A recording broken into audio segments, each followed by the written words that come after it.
இறந்து போன அந்த குடும்பத்தாருக்கு அனுதாபம் சொல்ல தானே வந்தீங்க, ஆறுதல் சொல்ல தானே வந்தீங்க, இரங்கல் தெரிவிக்க தானே வந்தீங்க, அவங்களுக்கான புண்ணுக்கு மருந்து போட தானே வந்தீங்க, உங்களுடைய வலியை கொட்ட தானே வந்தீங்க. அப்புறம் எதுக்கு சார் என்ன டேஸுக்கு சார் இடைத்தேர்தலில் வச்சு செய்யுங்க ஓட்டு கேட்குறீங்க? அப்ப ஓட்டு பிச்சை எடுக்க தான் வந்தீங்களா?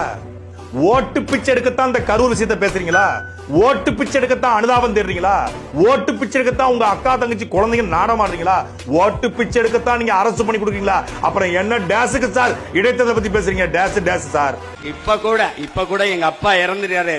30 நாள் காரியம் பாரதி ராஜா அப்பாவுக்கு காரியம் பண்ணிக்கிட்டு இருக்க பக்கத்துல எங்க அப்பா வயது தோலை தட்டாரு, மகனே இங்க பாரு 50 பேரோடவாவது நீ உள்ள போயிருவாயின்னு ரொம்ப ஆசைப்பட்டுக்கிட்டு இருந்தேன்.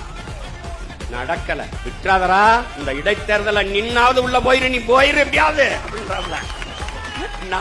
நான் உறுதியா போயிடுறேன்ப்பான்னு சிரிக்கும் போது நாங்க என்ன போய் சொல்லிட்டே இருக்கிறோம் நினைக்கிறீங்களா?